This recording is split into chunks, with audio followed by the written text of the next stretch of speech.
Good morning, everybody. Welcome back. Hope you're all doing well. If you've been watching the videos, you know that we've had all of our cows out on pasture behind the house here, and we've had the heifers in our calving lot, which we call the orchard. So we're supposed to get some weather today, get a little bit of snow, supposed to cool down a little bit. Yesterday was like 65 degrees. Today already it's down to 30, and it's supposed to just keep going down to 20 some. It's not gonna be real bad. It's supposed to get a little snow, but we've been super blessed with good weather so far this calving season, other than our first week.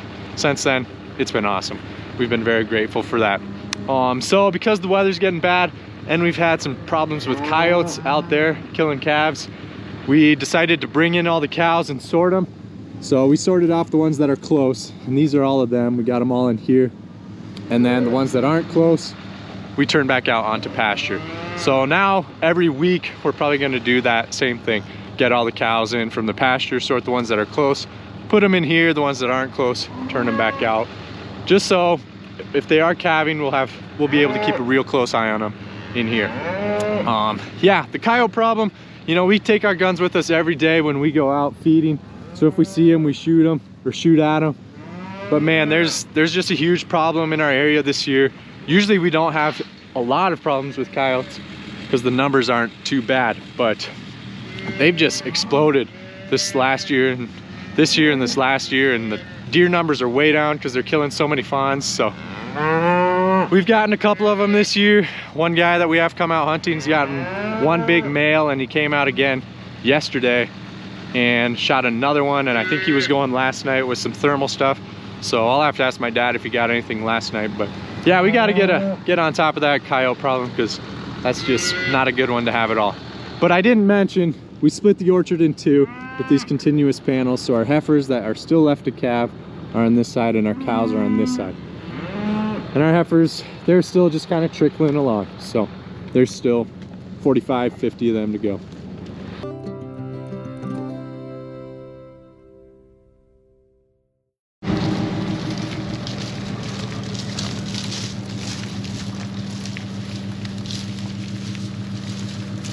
Looking pretty wintry up in the hills.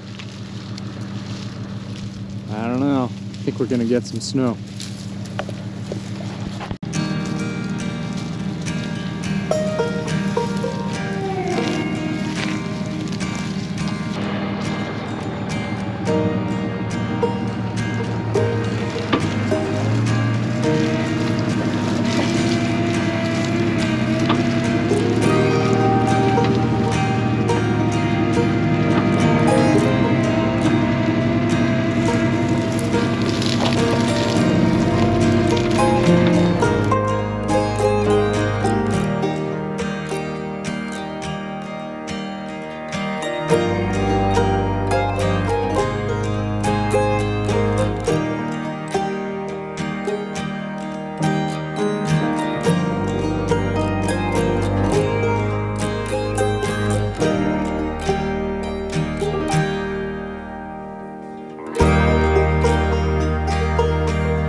That really big calf that I pulled in the beginning of the last video, I was kind of interested, you know, all these calves, all these heifers are bred to the same bull, so any varying in the size of the calf is kind of dependent on the heifer.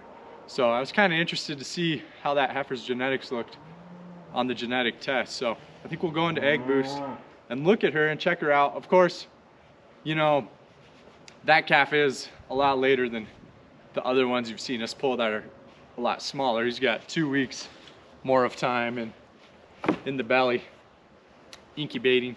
But yeah, I think it'd be kind of interesting to check her out, see if that heifer is kind of a high birth weight heifer, and maybe we can see how that calf is going to turn out, if he's going to be a really strong terminal calf, if he's going to be just a big money making steer, or what he's going to be. So kind of interesting to look at the genetics of her.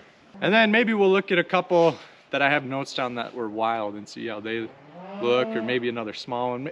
Maybe we'll just look at a couple of them. That big calf I pulled yesterday morning was 2105.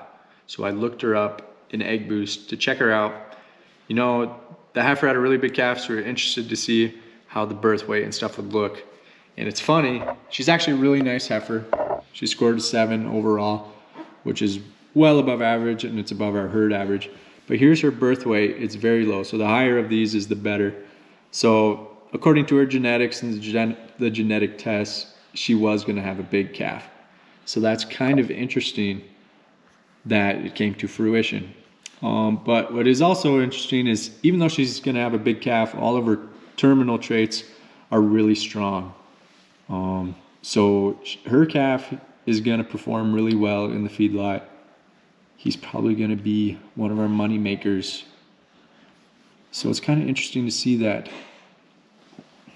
Don't you think that is interesting, babe? I don't know what you're talking about. I wasn't listening, I'm sorry. That's okay. So yeah, she's a really good carcass heifer and a really pretty good maternal heifer too. So she's one we want to keep around. We really like her. And then I was gonna look up one that is pretty wild. It's 2133.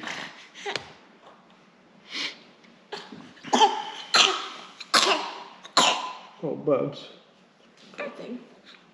He hasn't got over his cough quite yet. So 2133 was a pretty wild heifer.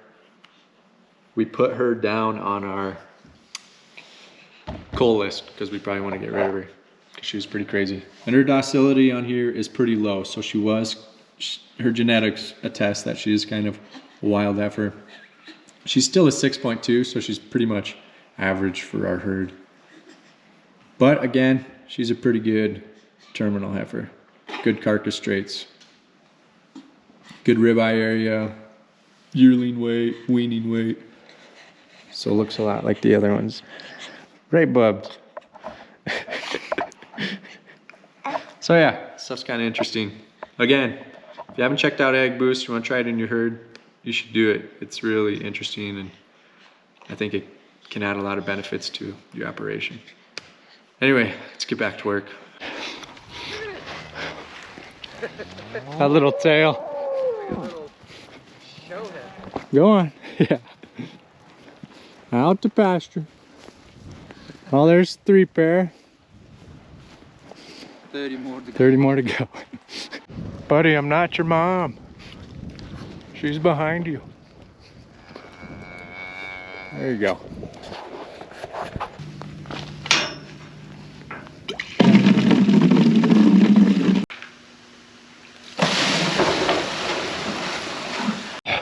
We grafted this calf onto this cow. He was just sucking, but now he's not. But her calf died, and he was just an extra. I think his mom was real crazy. So we skinned the dead one, put his skin on this calf, and then she adopted him. So it's a process we'll be showing you guys in the future because we'll be doing it again, I'm sure. This newborn, he's up and sucking. Good job, Mom, you're doing good. So we got a couple pairs in here, and it's getting pretty white and wintry out. Buddy, where's your mother? Huh? Go find her. Go find your mom. Give these cows a little extra hay since it is getting kind of wintry. And just remember, the snow on the cow's back is a good sign. It means they're well insulated. They aren't losing any body heat to melt the snow off their back. So that means they are doing just fine.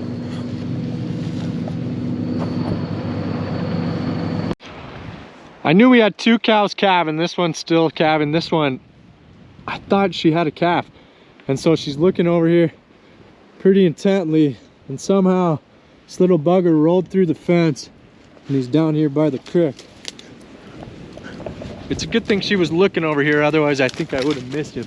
But he's a fresh little guy. He must have just rolled. Yeah, there you can see his trail. He popped right through, rolled down the hill, probably right when she had him. Rolled down into here, so poor little guy. We better go save him. His mom sounds like a good mom. I think she really cares about him. See, she's looking. All right, buddy, let's save you.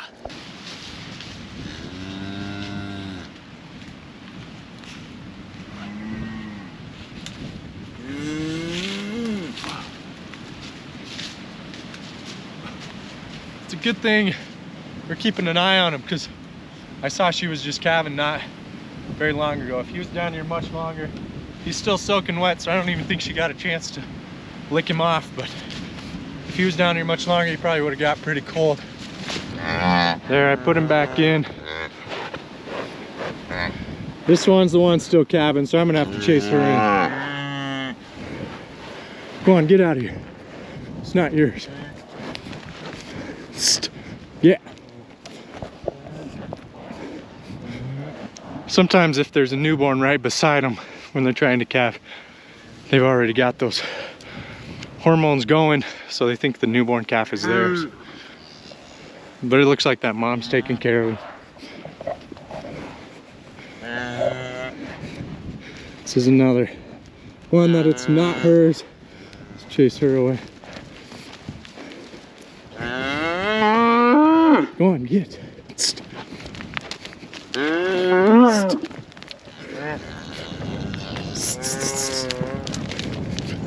Get. There. You dumb cow.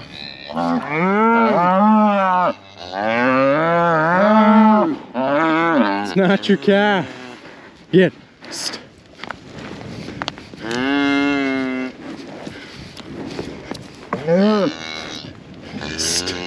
Get. See, she'll be so distracted, she won't even have her calf now that if I didn't bring her in. We'll bring her in, get her away from this calf. She'll have hers on her own probably.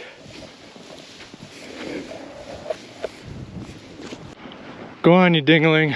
I'm bringing you to a warmer, better spot. No, stop. Get. Go on.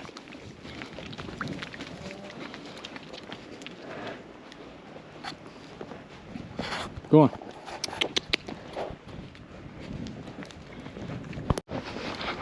Go on.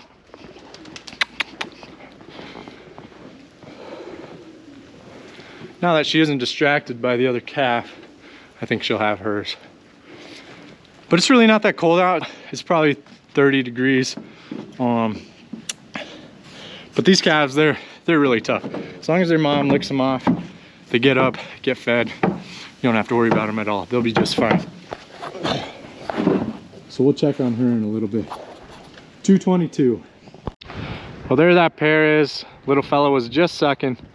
He isn't now, but I don't really want to go bother him anymore, because she just kind of had a whole fiasco around her. So kind of want him to relax, cool off, and get him to work sucking on her.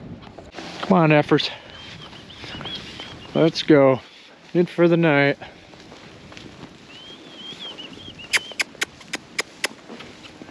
Come on.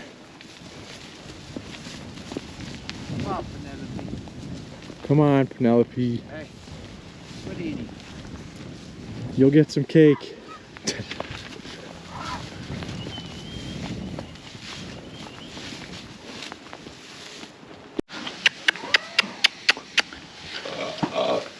Go on, little guys. That was a good one. Come on. See if this cow in here calved. Oh, you put one in? Yeah.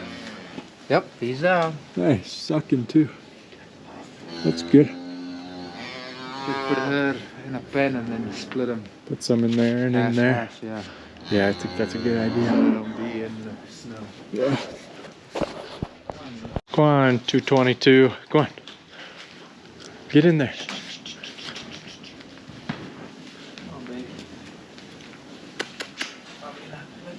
Yeah, you just popped out, didn't That's you? a big cat. Holy smoke.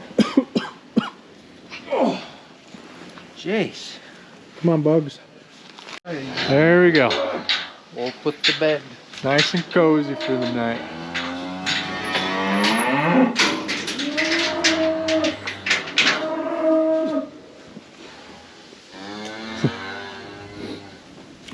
Do it all again tomorrow. Yep. Well, thank you guys for coming along today. Really appreciate it. I don't know how much snow we're supposed to get. 6 inches. I was told. Oh, 6 inches. I also heard between 2 and 10, so that'd be 6 inches. But we'll see how much we get in the morning. Can you smile for everybody, Bug? No. But yeah, I hope you guys enjoyed Jock and I's attempt at making a heart for Valentine's Day. And hope you guys enjoyed your Valentine's Day. We did. We enjoyed it. So, thanks for coming along. Really appreciate it. We'll see you in the next one.